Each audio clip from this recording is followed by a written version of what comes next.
Hello students, हम लोग start करने जा रहे हैं चैप्टर 15 न्यूक्लियस। स्टूडेंट्स, न्यूक्लियस की जो डिस्कवरी है वो रदरफोर्ड एक्सपेरिमेंट से हुई थी। हम लोगों ने इसके बारे में एटम के अंदर स्टडी किया, एटम के लेसन में। और रदरफोर्ड ने हमको बताया कि जो एटम है उसका जो शेप होता है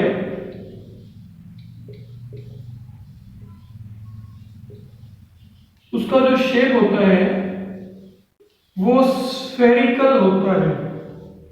जो एटम है उसका जो शेप होता है वो स्फेरिकल होता है। और उन्होंने जब इसके ऊपर अल्फा पार्टिकल्स को बम्बार्ड किया था, अल्फा पार्टिकल स्कैटरिंग एक्सपेरिमेंट में, तो उन्होंने देखा कि most of the mass and charge of an atom is concentrated in a spherical portion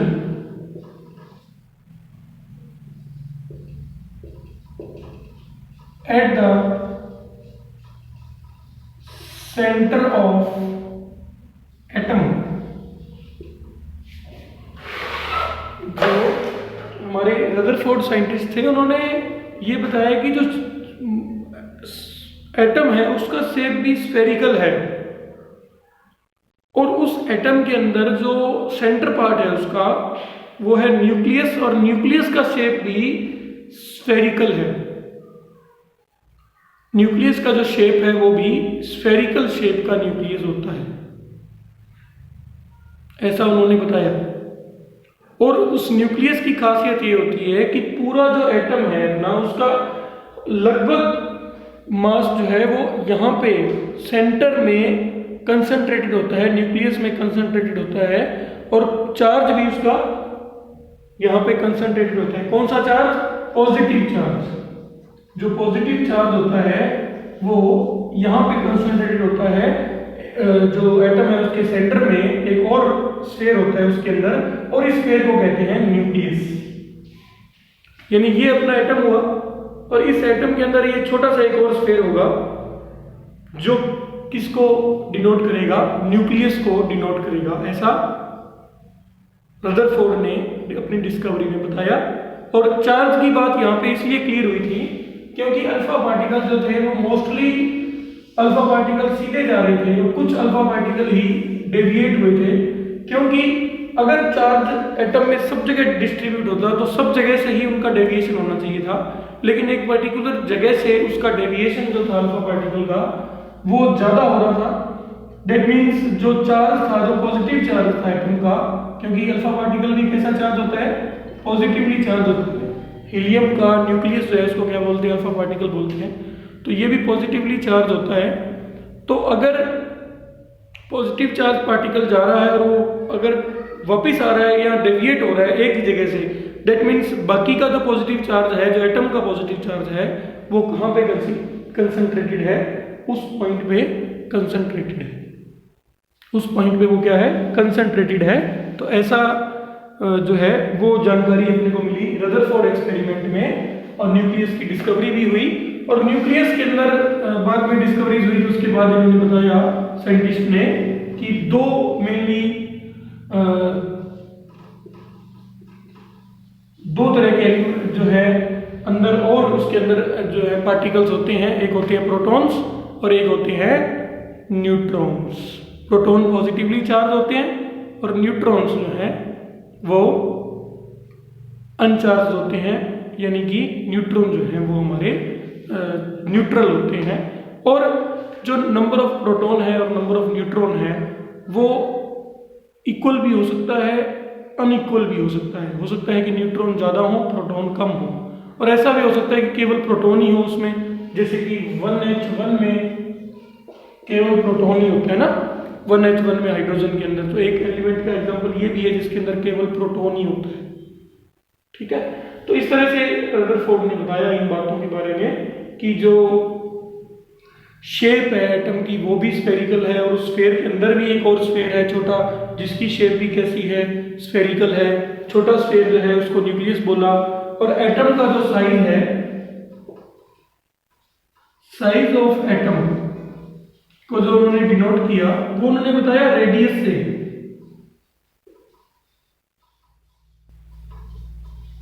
कि स्फेरिकल शेप है तो स्फेयर के अंदर जो साइज है वो कौन डिनोट करता है, उसका रेडियस और डायमीटर बताता है। तो एटम का उन्होंने बताया था कि जो रेडियस होती है that is equal to 10⁻⁻⁻10 metre के ऑर्डर की होती है। यानी कुछ एटम की मान लो हो सकती है 2 × 10⁻⁻10 मीटर हो, कुछ की हो सकती है 5 × 10⁻⁻10।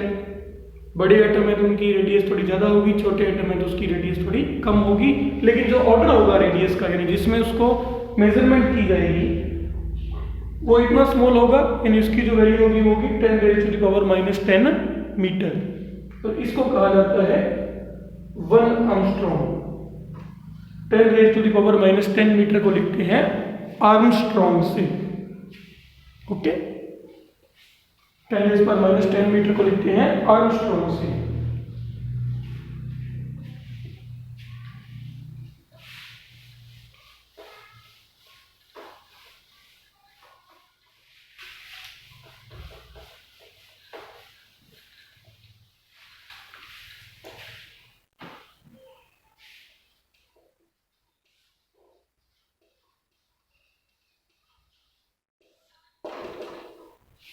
चैप्टर 15 अपना चल रहा है, मैं दोबारा से पॉइंट लिखी।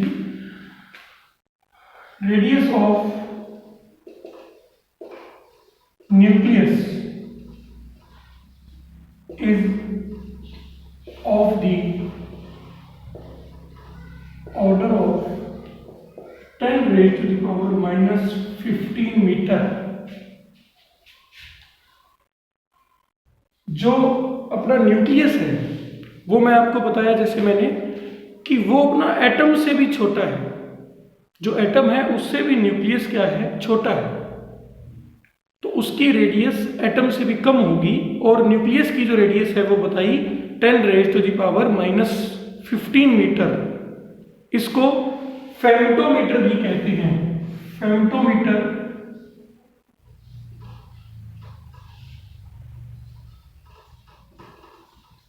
Equal to 1 Fermi.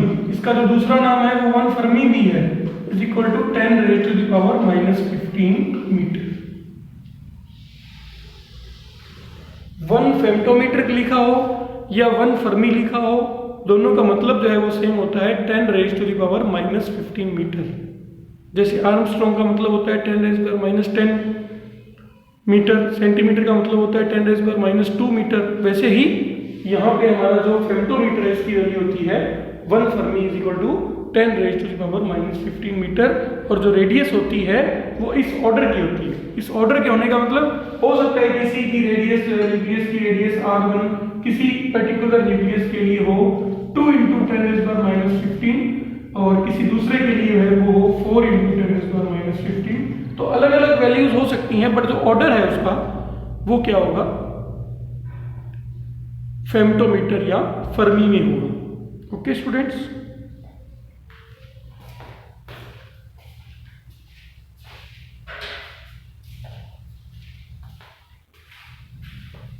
उसके बाद शुरुआती जो अपना चैप्टर है, चैप्टर के अलग अलग इसके अंदर भाग हैं, तो शुरुआती भाग में न्यूक्लियस की बेसिक जानकारी अपने को दी गई है। जैसे कि न्यूक्लियस का साइज कितना होता है, अभी हमने न्यूक्लियस को जनरली पढ़ा कि न्यूक्लियस एक स्फेयर होता है, ठीक है, और उसके अंदर उसका जो शेप है वो स्फेयर के जैसी होती है, ऐसा हमने पढ़ा। और उसकी रेडियस जो है 10⁻⁻15 मीटर के ऑर्डर की होती है। अब अपने पढ़ेंगे size of nucleus and volume of nucleus, ठीक है, size of nucleus and volume of nucleus. फिर अपने देखेंगे कि एलिमेंट्स के अकॉर्डिंग किस किस तरह के न्यूक्लियस हो सकते हैं, जैसे कि आइसोटोप, आइसोबार्स। ओके, उसके बाद बाइंडिंग एनर्जी का जो टॉपिक था वो हटा दिया गया है, तो उसको अपने थोड़ा ब्रीफली डिस्कस करेंगे, क्योंकि आगे वो अपने अल्फा डीके वगैरह में काम भी आएगा थोड़ा, तो उसको अपने थोड़ा ब्रीफली डिस्कस करेंगे और आगे की वीडियोस में। तो इस तरह से काफ़ी पोर्शन इस चैप्टर में से हटाया भी गया है सिलेबस में से, लेकिन जो बेसिक जानकारी है न्यूक्लियस की वो जो है वो नहीं हटाई गई है। तो वो शुरुआत के जो बुक के 2-3 पेज हैं चैप्टर में, उनके ऊपर अपने आज की वीडियो में डिस्कस कर रहे हैं। स्टार्टिंग हमने की इसके जो है नॉर्मली इसके जो पैरामीटर्स हैं उससे हमने बात की न्यूक्लियस के। अब देखिए बच्चों, अपने एक एग्जांपल लेते हैं। मान लीजिए कि कार्बन 612, ओके, और दूसरा है अपना मान लीजिए यूरेनियम 92 238। ये दो न्यूक्लियस अलग अलग न्यूक्लियस, ये दो अलग अलग अपने न्यूक्लियस हैं। एक है कार्बन 612, एक है यूरेनियम 92 238। तो इसके अंदर जो नंबर ऑफ प्रोटॉन्स है कितने, 6, और नंबर ऑफ जो अपने न्यूक्लियॉन्स हैं यानी जो मास नंबर है, मास नंबर जो है वो कितना है, 12। जो मास नंबर होता है ये बताता है अपने को कि उसके अंदर टोटल प्रोटॉन और न्यूट्रॉन कितने हैं, और प्रोटॉन और न्यूट्रॉन को commonly protons and neutrons are combinedly known as nucleons. Proton और न्यूट्रॉन को कॉम्बाइनली यानी इकट्ठा दोनों का जो नाम रखा जाता है, जो न्यूट्रॉन की और प्रोटॉन को मिला के जो फैमिली बनती है हमारी न्यूक्लियस की, उसको बोलते हैं, यानी उन दोनों प्रोटॉन और न्यूट्रॉन को कॉम्बाइनली हम कह सकते हैं न्यूक्लियॉन। यानी प्रोटॉन भी एक न्यूक्लियन होता है और न्यूट्रॉन भी एक क्या होता है, न्यूक्लियन होता है। तो नंबर ऑफ न्यूक्लियॉन्स किससे आते हैं, मास नंबर से आते हैं। ठीक है, नंबर ऑफ न्यूक्लियॉन्स किससे डिसाइड होते हैं, मास नंबर से डिसाइड होते हैं कि मास नंबर कितना है। ओके, और अगर अपने को नंबर ऑफ न्यूट्रॉन्स फाइंड करनी हो तो कैसे फाइंड करेंगे, नंबर ऑफ न्यूट्रॉन्स अपने कैसे फाइंड कर सकते हैं, n = a - z। जैसे इस केस में नंबर ऑफ न्यूट्रॉन्स की वैल्यू होगी 12 - 6 = 6, और इस केस में वैल्यू होगी n = 238 - 92 which will be equal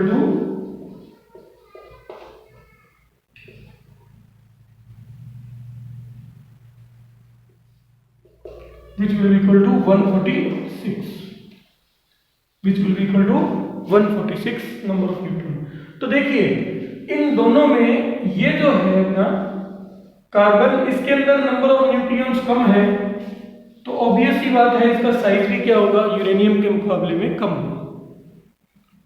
ठीक है, ये जो साइज है इसके अंदर नंबर ऑफ न्यूक्लियॉन्स कम है तो कम वॉल्यूम घेरेंगे वो, क्योंकि प्रोटॉन न्यूट्रॉन का साइज तो सबके अंदर सेम होता है। इसमें भी वैसे ही प्रोटॉन है, इसमें भी वैसे ही प्रोटॉन है। ऐसा नहीं कि इसके प्रोटॉन कुछ अलग टाइप के, इसके प्रोटॉन कुछ अलग टाइप के हैं। तो दोनों प्रोटॉन न्यूट्रॉन ने तो सेम जगह घेरनी है, सेम वॉल्यूम घेरना है। तो इसका वॉल्यूम क्या होगा, ज्यादा होगा, इसका वॉल्यूम क्या होगा, कम होगा। यानी इसका साइज ज्यादा होगा, इसका साइज कम होगा। यानी इसका रेडियस ज्यादा होगा, इसका रेडियस क्या होगा, कम होगा। यूरेनियम का रेडियस ज्यादा होगा, कार्बन का रेडियस क्या होगा, कम होगा। ठीक है, तो जब अपने टॉपिक की बात करें साइज ऑफ, जब हम टॉपिक की बात करें साइज ऑफ न्यूक्लियस की, तो साइज ऑफ न्यूक्लियस टॉपिक में आता है कि radius of a nucleus is directly proportional to a⁻⁴। Scientist ने खूब सारे एक्सपेरिमेंट किए और सभी एलिमेंट्स के लिए वो एक रिजल्ट पे पहुंचे। सभी एलिमेंट्स के लिए वो एक रिजल्ट पे पहुंचे कि जो रेडियस होती है न्यूक्लियस की, it is directly proportional to a⁻⁴, where a is equal to mass number of that element.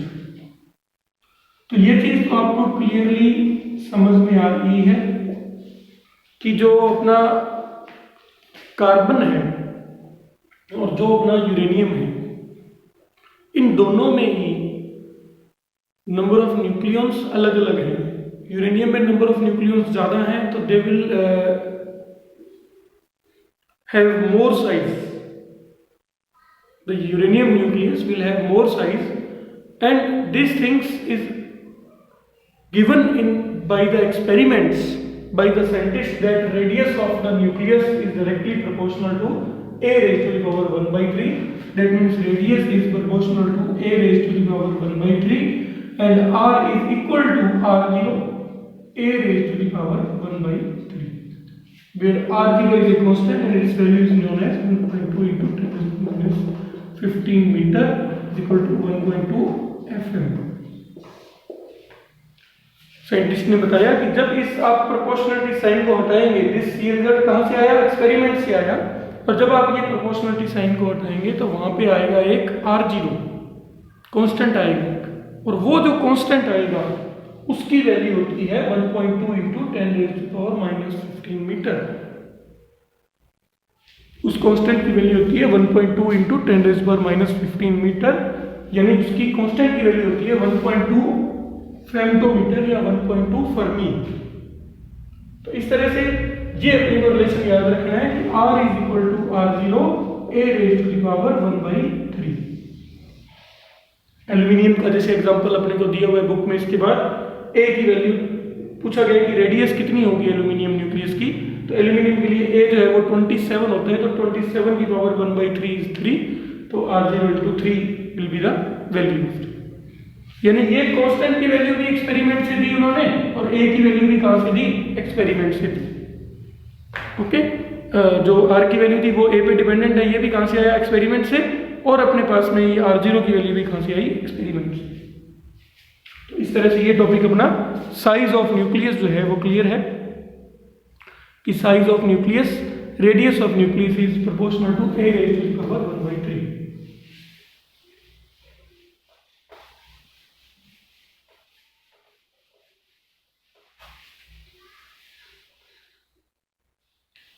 उसके बाद आता है volume of nucleus.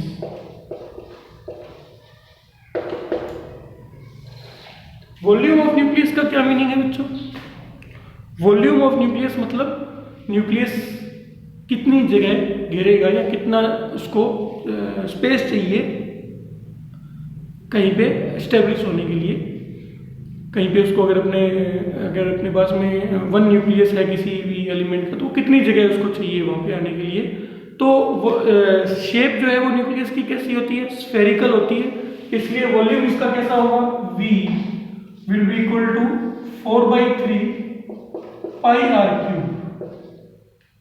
R is equal to R0, you know that R is equal to R0 a raised to the power 1 by 3, so V will be equal to 4/3 pi R0 a raised to the power 1 by 3 cube. Sphere जो है उसका volume क्या होता है? 4/3 पाई are cube होता है ना। तो हम लोग जानते हैं R की वैल्यू क्या होती है? R0 a raised to the power 1 by 3। तो मैंने R रेडियस को पुट कर दिया। किसी भी एलिमेंट के लिए एक जनरल फॉर्मूला वॉल्यूम का अपने बना रहे हैं। From here we can say that V will be equal to 4/3 pi R0 cube A. So volume is directly proportional to mass number. Volume is directly proportional to mass number. Volume जो है वो nucleus का उसके mass number के क्या होगा? Directly proportional होगा। यानी जितना मास नंबर बढ़ेगा उतना ही वो वॉल्यूम भी क्या होगा? ज़्यादा उसका होगा। ठीक है, कैसे की गई कैलकुलेशन देखिए। V की वैल्यू, उसके बाद R की वैल्यू पुट की। इसके अंदर V स्फेयर के का अपनों ने क्यों लिया है यहाँ पे? क्योंकि जो शेप होती है वो कैसी होती है? स्फेरिकल शेप होती है न्यूक्लियस की, इसलिए। तो यहाँ से हमारे पास टॉपिक आया वॉल्यूम ऑफ न्यूक्लियस का।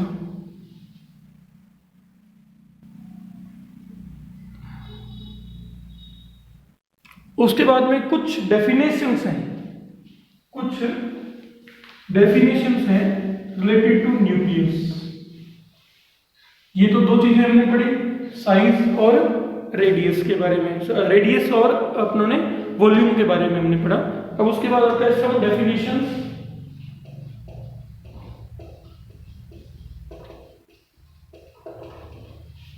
Related to nucleus. कुछ एक डेफिनेशन है, जैसे नंबर 1 डेफिनेशन अपनी है, नंबर 1 जो अपनी डेफिनेशन है वो है आइसोटॉप्स।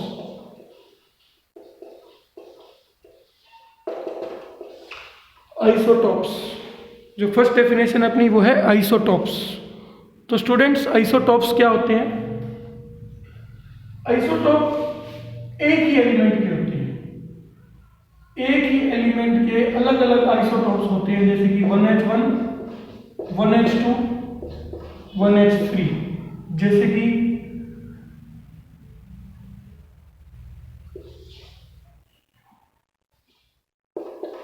ऑक्सीजन, जैसे कि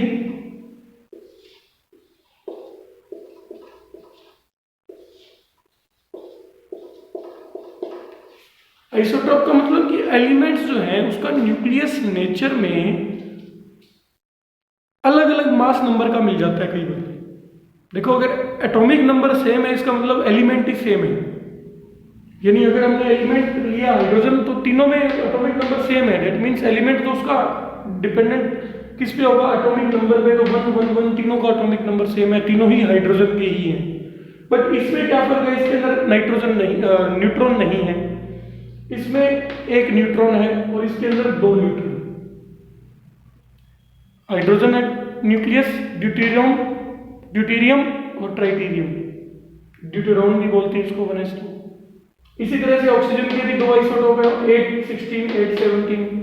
यूरेनियम के भी मैंने 2 लिखी, नेचर में अलग अलग तरह के मिल जाते हैं। कुछ यूरेनियम का सैंपल मिलेगा जो जिसके अंदर जब अपने उसका मास नंबर फाइंड आउट करते हैं एक्सपेरिमेंट से तो आता है 238, और कुछ ऐसे भी मिलता है जिसका होता है 235।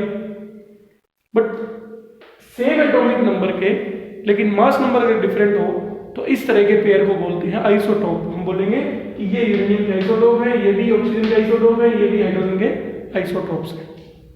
ठीक है, यानी एलिमेंट सेम होगा और उसके जो एटॉमिक नंबर है वो क्या होंगे? अलग अलग सेम होंगे, और उसका जो मास नंबर है वो क्या होगा? अलग अलग होगा। और इसकी जो सबसे खास बात है वो ये है कि इन आइसोटोप्स को हम केमिकल रिएक्शन से या केमिकल प्रॉपर्टीज से, केमिकल प्रॉपर्टीज आर सेम, सभी की केमिकल प्रॉपर्टीज सेम होती है, क्योंकि देखो इसमें भी एक इलेक्ट्रॉन होगा, इसमें भी एक, इसमें भी एक, इसमें भी 8, इसमें भी 8, इसमें भी 92। केमिकल रिएक्शंस मेनली जो होती हैं वो इलेक्ट्रॉन के ट्रांसफर के इर्द गिर्द चलती हैं। तो जब नंबर ऑफ इलेक्ट्रॉन्स सेम रहेंगे तो उनके केमिकल जो प्रॉपर्टीज हैं वो भी क्या होंगी? सेम रहेंगी। इसीलिए अगर अपने पास एक सैंपल है, मान लो उसमें यूरेनियम 92 भी है, उसके अंदर यूरेनियम 92 238 भी है और यूरेनियम 92 235 भी है, तो दोनों को केमिकल रिएक्शन से डिस्टिंग्विश नहीं किया जा सकता। उसके लिए मास स्पेक्ट्रोस्कोपी यूज की जाती है, मास स्पेक्ट्रोस्कोपी यूज की जाती है। मास स्पेक्ट्रोस्कोपी में एक्सपेरिमेंट्स की मदद से मास को फाइंड किया जाता है। स्पेक्ट्रोस्कोप नाम का एक जो अपना है इंस्ट्रूमेंट होता है, उसकी मदद से मास को डिटेक्ट करके ये पता करते हैं कि इस सैंपल में 92 238 वाला यूरेनियम है या 92 235 वाला यूरेनियम है। ओके स्टूडेंट्स, तो ये चीजें मेन आइसोटॉप के बारे में है अपने पास, कि आइसोटॉप में क्या होता है? एटॉमिक नंबर सेम होता है लेकिन मास नंबर डिफरेंट होते हैं, नंबर ऑफ न्यूक्लियाई क्या होंगे? डिफरेंट।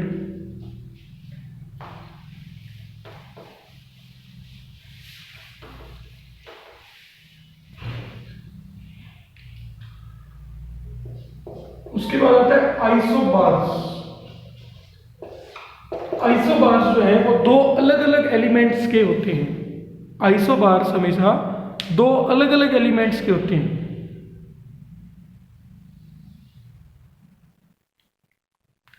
यानी दोनों के अंदर मास नंबर जो है वो अलग अलग होगा, जैसे कि कार्बन 614 एंड नाइट्रोजन 714।